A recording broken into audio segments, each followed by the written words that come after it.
Hey everyone, Pastor Scott here, just getting ready to continue on through our exploration of the biblical narrative and the various stories that we'll be looking at. I recognize that today I really look the part of pastor. In case you're wondering, as I'm recording this, I have a funeral later on today, so that's kind of why I am all geared up, as they say. This particular week, we will be looking at the story of Noah and the flood, and this takes place in Genesis chapters 6 through 9. We were off last week. Our previous week when we met together and when we had discussion, it was over the story of the fall, which was in chapters 3 and 4. And so you'll notice that there's a little bit of a gap in there. We do a little bit of what I call fast forwarding this time. Now, Genesis chapter 5 is essentially just a chapter full of genealogy. We begin with Seth, who is the third son of Adam and Eve, following the whole Cain and Abel debacle. And so we have Seth, and then we have Seth's descendants. And we go through about 10 generations before we come down to Noah and then the three sons of Noah. Now, Noah and his sons are important because they are the ones that are going to take part in this whole flood situation.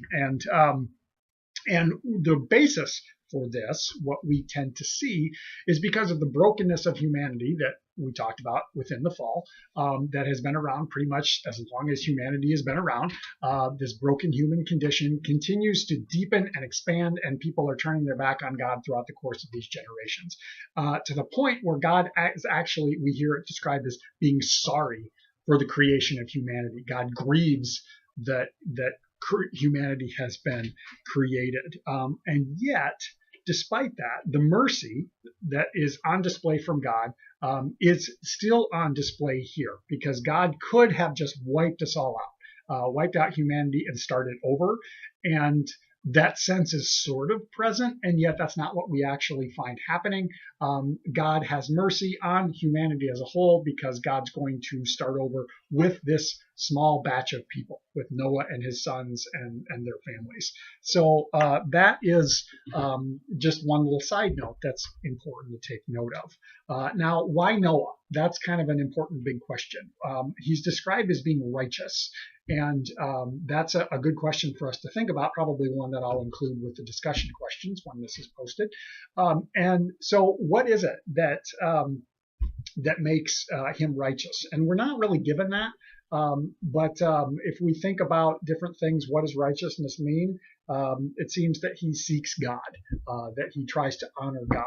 And maybe that's all we can go with. But it's because of his righteousness that God decides to spare him and his family. And if you know the story, then you kind of know what goes on. They build the ark. It takes them about 100 years to build the ark, which I think is kind of funny. But so they build the ark, and then God sends all the animals two by two. We tend to think that there's two of every animal. If you look in there, there's 7 pairs, at least of the clean animals. The unclean animals, it's a little bit more ambiguous. But so we have pairs of animals that are on the ark with them. And the flood happens. It rains for 40 days, and the deep is unleashed, as they say. And yet the flood itself lasts for a year. That's kind of a funny little fact that's in there, that they are on the ark for a year and like 10 days before they finally open the door and come out, because the flood has receded and the ground has dried up. So that's kind of what's going on there. Now, one more important thing that I want to talk about is the reminder of God of the original command given to Adam and Eve, which was be fruitful and multiply. God says that again: be fruitful and multiply. It's essentially we didn't eradicate humanity, but we limited it, and we're starting over with the same command. And yet, God also seems to recognize that the limitations of humanity, and so God makes a covenant.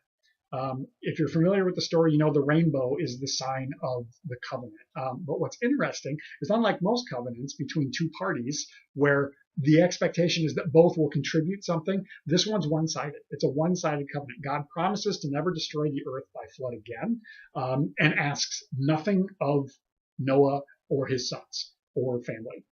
It's just, I make this covenant with you that I will remember when I see the bow in the clouds, and I will never flood the earth again. And I think that's an important point, probably something that we'll talk quite a bit about in our in-person thing. Now, the final thing that we kind of see within the closing portion of this story, we're given a reminder that God uses imperfect people. Noah, despite his righteousness, is a drunkard, apparently, gets himself drunk and falls asleep in his tent naked.